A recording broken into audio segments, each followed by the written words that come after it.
Well, hey everybody, Captain Dave Schneider, It's a Guy's Life, coming to you from my truck. Listen, I can't think of a better way to spend 5-10 minutes of my time here as I'm making my way back from Orlando today than to talk with you just a little bit about Lake Okeechobee. Listen, she's falling fast, guys. She's right around 11 feet at this point. In fact, 11.02, not 11.2, but 11.02 was the official today, and they're drawing water right now. So at this point, it's going to be below 10 feet, or below 11 feet rather, probably in the next day or two. What does that mean? Well, first of all, it means that thing that I hit out on Okeechobee is sticking out of the water. There were some coordinates that were flashed up on Facebook here the other day, and I believe somebody else has found, and I believe it was Mr. Medlock, actually, Brandon Medlock, posted some coordinates about a steel boiler of an old boat that is a big piece of metal sticking up out of the water, just barely out of the water, and of course that sounds a lot like what I hit, actually. And somebody said that it's in the area where I struck something. Now I haven't actually put his coordinates into my system to see if it matches where I was at or not. But remember, whatever I hit was just under the surface. I mean, it would have been just a couple of inches under the surface. And of course, the lake is down probably 3 inches since I hit that obstacle.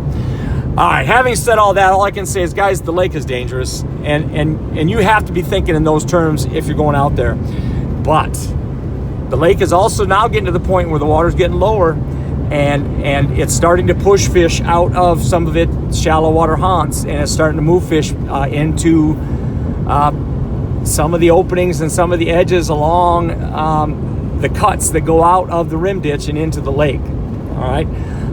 There's, of course, a big Roland Martin event coming up this Saturday.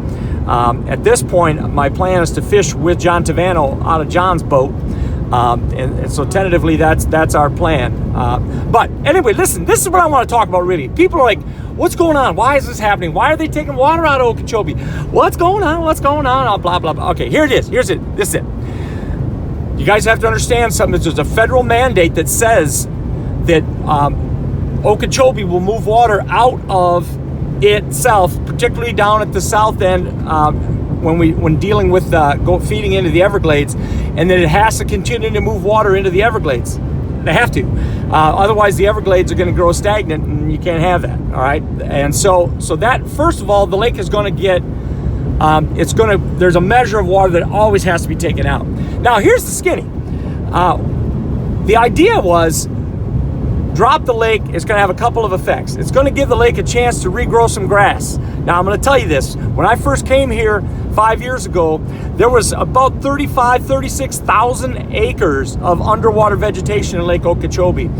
I read a piece here just a week and a half, 2 weeks ago, that said now that there's less than 5,000 acres. That's a problem, all right? Now, we all know, and we've all heard about the spraying. Why are they spraying this? Why are they spraying that? They're spraying too much. They're spraying blah, blah, blah. They've slowed the spraying down. However, I do believe that they did start it up again in some areas. That was just announced again. But the spraying is being looked at, and there's some things being done correctly in that regard. The low water is going to be a benefit to the overall fishery subsequently, because when that water gets down, it's going to promote shallow water growth in terms of grass. The grass is going to start growing again. And of course, there's some other things that could happen. If we had some fires in some of the dry land areas, that would really help, because it would get all that dead yuck out of the way, and it would really facilitate some really nice new growth. There are places where I've seen hydrilla growing, and it's green and it's beautiful and all that kind of stuff. There are places now where the lake is clear again. But ultimately, we got to get the grass back in the lake. Low water is going to help that, guys. It is going to help that. Now, of course, you drop the water planning on the rain coming. They want the rain to come, or they want to make room in the lake for the rain, so that if we get a real heavy summer rain this year, if we get a lot of rain this summer, a wet summer, or we get some hurricanes coming nearby, or kind of thing, that water is going to maybe come back up to 13, 14 feet instead of 16, 17 feet. or 15, 16 feet, which makes a lot of people nervous because of the condition of the levee and things of that nature. So there's always that concern about the water getting too high. So that's kind of what's going on, guys. That's why the water's falling. They drop it this time of year a little bit every year just to kind of make room for the summer rains. Now there are some hey, what if stuff, guys. If it don't rain this summer, this lake's going to get low.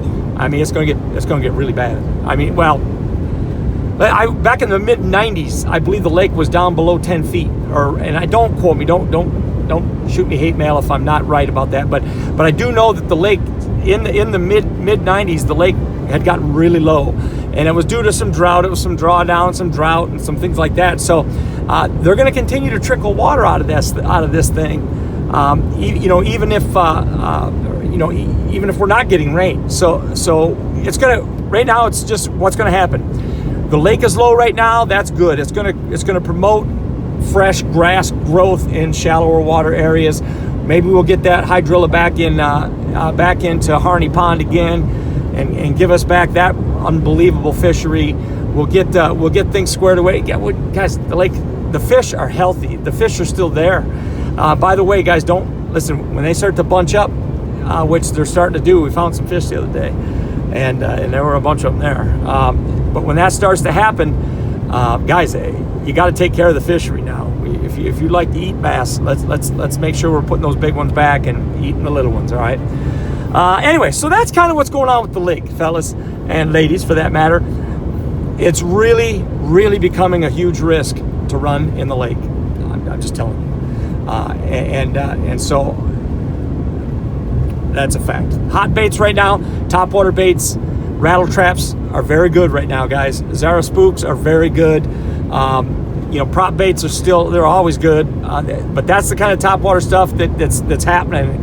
And the topwater bite is starting to extend into the day a little bit now, because the fish are shallow. And if you, once again, guys, if you can find bluegill beds, you are going to be around bass, because right now this is the time of year when the bass are eating these bluegill. And so Captain Dave, guys, that I wanted to give you that information about the lake, because a lot of people have asked, and that's the skinny. The lake, the dropping of the lake is good. It's going to help us put grass back in the lake, number one. They've slowed the spray down a little bit, number two. That's a good thing. They're also dropping the lake to facilitate the summer rains, so that's why that's happening. But they made a commitment to going lower than they normally do, and so that's why people are kind of freaking out about everything. But at the end of the day, guys, it's just becoming, in terms of the lake, it's just becoming a dangerous place to drive your boat. So be careful. God's sakes, be careful. Captain Dave Schneider, it's a guide's life. It's a great life. Guys, good luck, man, if you're fishing this weekend. If you're out on Okeechobee, for God's sakes, be careful. If you come in contact, you see stuff that looks dangerous, man, hit some coordinates and share it. Text it to me and I'll share it, all right? But we want to make sure that we're making this place as safe as we possibly can.